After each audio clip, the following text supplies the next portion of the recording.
Wani lokaci akwai wani jeji mai kyau wanda tsuntsaye ne kawai ke rayuwa a ciki.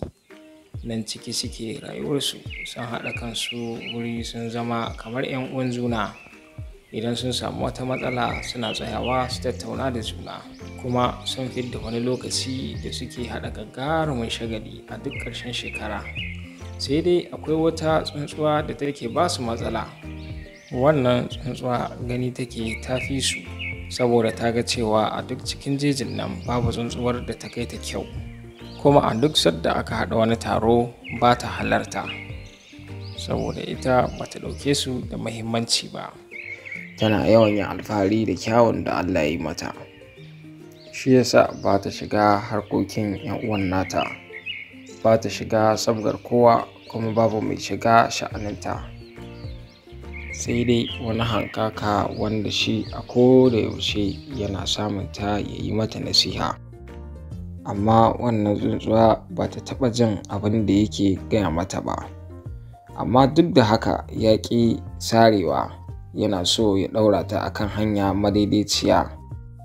Rannan wannan hankaka ya samu 'yar tsuntsuwa ya ce da ita, Assalamu alaikum. Wa alaikas salam. Yau ma ka zo ne da jawabin naka ko? Ya kamata a ce zuwa yanzu kin fahimci me nake nufi. Me zan fahimta? Rayuwa mana. Shiga abin da bai shafe ni ba shi ne laifi. Ba wannan ba, tun da nake ban taɓa ganin kin yi ma wani tsuntsu ɗan uwanki sallama ba. Maganar mutunci ba ta taɓa haɗa ki da wani ba, ko ba komai, Allahn da ya yi ki shi ya yi mu. Don ya yi ni baƙi ya yi ki mai kyau, ba wai yana nufin bai so na ba ne, ya yi haka ne akan ra'ayinsa. Amma ni gimbiya sai zinariya duk jejin nan ba mai kyau na ba kala ko ba, sai dai ya kamata ku san wannan. A'a, ba sai ta kai mu ganin ba. Dama sanarwa na zo na maki. Shagalin da ake haɗawa duk ƙarshen shekara ya zagayo. Shi ne na zo na sanar da ke cewa jibi ake wannan shagali. Muna fata za ki halarci wannan shagali. A'a gaskiya ba na shiga sabgar da babu ruwana, ne ba kala ko ba, sai akwai bambanci. Kina nufi dai ba za ki zo ba. To ni dai na fita haƙinki, kuma dai ni gaba nake guje miki. Babu wanda ya san gobe sai Allah. Kwanci tashi, ranar da ake wannan gagarumin shagali ta zo. Kowa yana farin ciki, kuma kowa ya halarci wannan shagali. Kowa na yin ɗokin wannan ranar. Ana raha, ana nishaɗi. Suna cikin wannan shagali sai ga 'yar tsuntsuwa ta iso wurin wannan shagali. Da zuwanta sai ta fara da cewa, Wannan shagali ne, babu tsari ba komai. sai waɗannan maganganu na 'yar tsuntsuwa suka ba Aku haushi. Sai ya maida mata martani da cewa, Taugin biyar kyau, zan ce mu dai ba mu gayyace ki wurin nan ba ko? Balle har za ki zo ki ci mana mutunci. A'a Ako, gaskiya ni ne na je na sanar da ita, domin mu fita haƙinta, don ita ma tana da haƙƙi. Na fahimta yau na iya tabbatarwa cewa dama hassada kuke yi da tsarin halitta ta kuma ƙwalilanku. Na gaba ya yi gaba, na baya sai zaren tsammani. Kun ga tafiyata. Haba 'yar uwa, mu fa duka ɗaya ne, bai kamata kina faɗar hakan ba. a kwana a tashi, wata rana wasu abokai su biyu suka zo wucewa ta wannan jeji. Suna tafiya suna labari da juna. Can sai ɗaya ya hango wannan tsuntsuwa zaune akan bishiya tana bacci. Sai ya ce da abokin nan nasa, Baba wa kalli wata tsuntsuwa can. Gaskiya tun da nake ban taɓa ganin tsuntsuwa mai kyan waccan ba. Kai, gaskiya fa tana da kyau. Wannan idan muka kama ta, za ta yi kuɗi sosai. Tsaya ka gani, bari in kamo ta. A'a, saurin me kake? Yanzu kafin ka isa wurin, tana iya tashi, kuma rugawa za ta yi. Kuma idan ta tafi, ba za ta ƙara zama wurin nan ba. Ka ga mun yi asara kenan. Ka bari idan Allah ya kai mu gobe.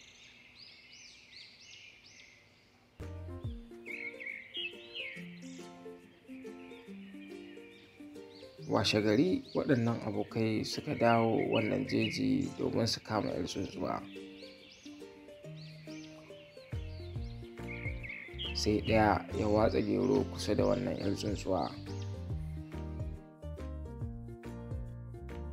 'Yar tsuntsuwa sai ta sauko ta fara cin geron nan da aka watsa mata.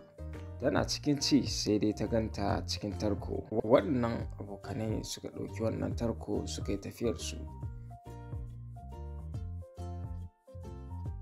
Suna tsakar tafiya kan hanyarsu ta komawa gida sai ɗaya ya ce da abokin nasa, Babawo gaskiya na gaji, bari in tsaya in huta. Wallahi ni kaina na gaji.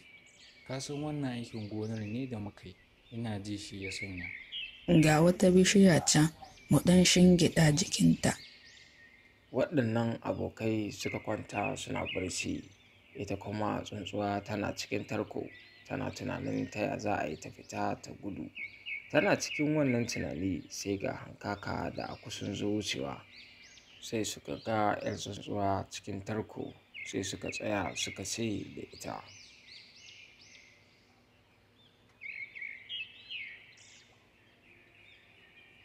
Lafiya? Wallahi ina tsakar son abinci ban lura ba sai dai na gani cikin wannan tarkon. Don Allah ku taimaka min ku fidda ni daga ni idan ba haka ba za su tafi da ni.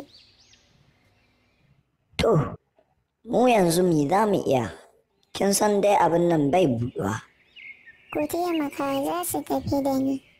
Na samo wata hanya wanda idan kika yi amfani da ita, insha Allahu za ki tsira.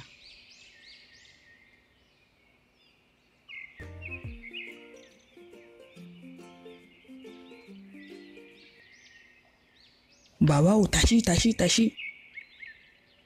Ya aka yi ne? To wannan tsuntsuwa fa ta mutu. Ba rabon mu samu kuɗi, yadda ta mu tafi.